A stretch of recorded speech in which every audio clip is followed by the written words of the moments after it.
On January 10th, 49 BCE, a Roman general stood on the north bank of a small river in northern Italy called the Rubicon. He had one legion. Rome lay to the south. Roman law was absolutely clear. No general could bring an army across this river into Italy proper. To do so was treason. It was an act of war against the Roman state. He crossed anyway. When Julius Caesar crossed the Rubicon, he did not just start a civil war. He ended 500 years of the Roman Republic. He set in motion a chain of events that would produce the Roman Empire, shape the entire Western world, and echo so loudly through history that his name, Caesar, became the word for ruler in German, Russian, and Arabic. He knew exactly what he was doing. This is Julius Caesar. Gaius Julius Caesar was born in 100 BCE into a patrician family of modest political standing. The Julii claimed descent from the goddess Venus through the Trojan hero Aeneas, which Caesar found useful and promoted at every opportunity. Whether or not he believed it, he never discouraged people from treating him as someone touched by the divine. Rome in Caesar's youth was in serious trouble. The Republic was cracking under pressures it had never been designed to handle. The conquest of the Mediterranean had made a small number of Romans fabulously wealthy, while destroying the small farmer class that had built Rome's armies. Landless veterans flooded the cities. The gap between rich and poor had become explosive.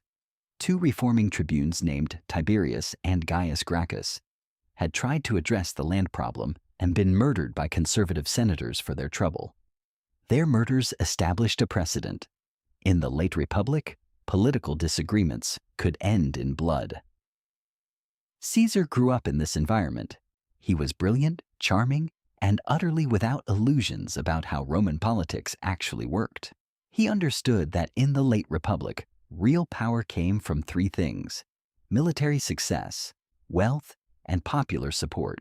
He spent his entire career systematically acquiring all three. He was also a genuinely extraordinary writer. His accounts of the Gallic Wars, written in the third person, as if describing someone else's actions, are models of clear, elegant Latin prose that Roman schoolchildren were still being made to read 2,000 years later. Caesar understood that controlling the narrative of his own career was as important as the career itself. His early career followed the standard Roman path: military service, legal work, political offices. But faster and more brilliantly than almost anyone else, he was elected Pontifex Maximus, Rome's chief priest, in 63 BCE, despite being a relative outsider, partly through lavish bribery that left him deeply in debt. He understood that political investment required actual investment. In 60 BCE, Caesar formed a political alliance with two of Rome's most powerful men, Pompey, Rome's greatest general, and Crassus, Rome's richest man. Modern historians call this the First Triumvirate. It was not a formal institution, Rome had no such thing, but an informal power-sharing arrangement that effectively controlled Roman politics. Caesar used it to get himself appointed governor of Gaul. Gaul, roughly modern France and Belgium, was Caesar's opportunity. As governor, he had armies, resources, and distance from Rome's political intrigues. What he needed was a war. He found one, or manufactured one depending on your perspective. From 58 to 50 BCE, Caesar conquered all of Gaul. 8 years of brutal warfare, brilliant generalship, and systematic devastation that ancient sources suggest killed over 1 million Gauls and enslaved another million. Modern historians debate the numbers, but not the scale of the violence. Caesar himself records some of it matter-of-factly in his dispatches.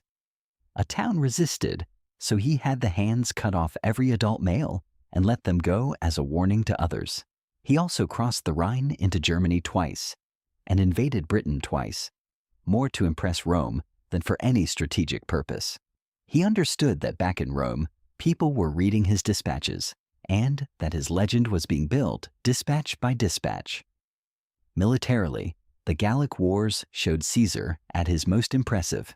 His Siege of Alesia in 52 BCE, where he besieged a Gallic force inside the town while simultaneously building a second ring of fortifications to defend against a relief army attacking from outside, is still studied in military academies as a masterpiece of engineering and tactical nerve.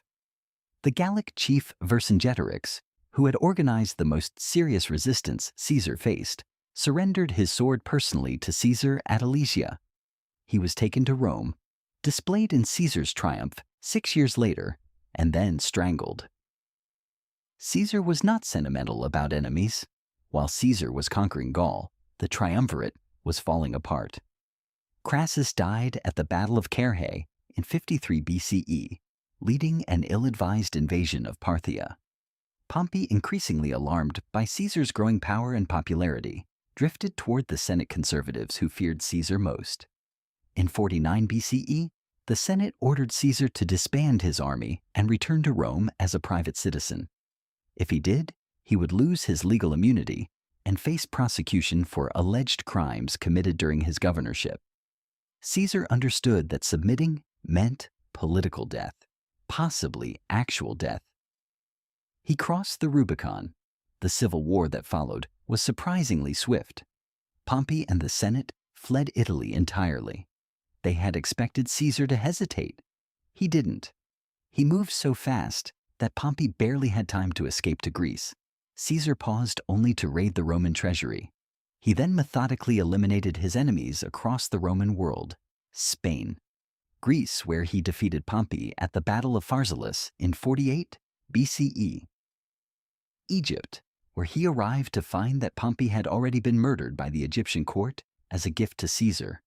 Caesar reportedly wept, either from grief or from the realization that he had been denied the satisfaction of mercy. In Egypt, he met Cleopatra VII, the last ruler of the Ptolemaic dynasty, founded by one of Alexander's generals. She had herself smuggled into his presence, rolled in a carpet, according to one account. They became allies and lovers.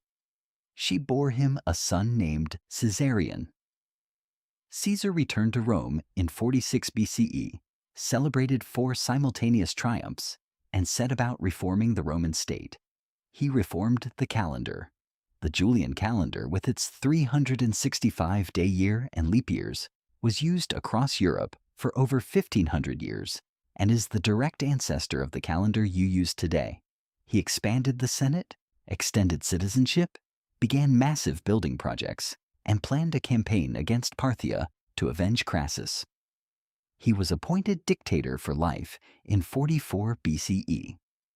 The word dictator did not have quite the modern connotation in Roman politics. It was a legitimate emergency office, held temporarily in crises. But dictator for life was something different. It was, in all but name, a monarchy, and the word rex, king, was circling Caesar like a vulture. On the Ides of March, March 15th, 44 BCE, Julius Caesar walked into the theater of Pompey for a Senate meeting. 60 senators were waiting for him, with daggers concealed under their togas. They stabbed him 23 times. He fell at the base of a statue of Pompey. The conspirators called themselves Liberators, the Liberators. They believed that killing Caesar would restore the Republic. They were wrong in the most catastrophic way possible. Caesar's death did not restore the Republic. It triggered another civil war, then another, then the final destruction of the Republican system the assassins had been trying to save. The man who eventually emerged from that chaos? Caesar's adopted son Octavian, who took the name Augustus, was more careful than Caesar about the forms of republican government. He kept all the titles and institutions. He just made sure all real power ran through him. Caesar had been killed for reaching for a crown. Augustus simply never called it a crown. Here is what Julius Caesar actually was. He was not just a conqueror or a politician. He was the hinge point of Roman history, the man who demonstrated, irrefutably, that the Republic's institutions could not contain the ambitions that the Republic's own success had produced. The system that had built Rome could not govern the world Rome had conquered. Caesar didn't destroy the Republic. The Republic destroyed itself. Caesar was just the man standing there when it finally fell apart. Every Roman emperor who came after him used his name as a title. Every German Kaiser and Russian Tsar was named after him. The month of July is named after him. The surgical procedure, called a cesarean section, carries his name, based on the legend, probably false, that he was born that way. 2,000 years after his death, you are still living in a world shaped by the decisions he made and the system he helped bring down. Next time on Drawn from History, Augustus Caesar, the man who learned from his adoptive father's mistakes, rebuilt Rome from rubble into marble, created the Roman Empire without ever admitting he had done so, and gave the Mediterranean world 2 centuries of relative peace. Until then, this has been Drawn from History. Thanks for watching.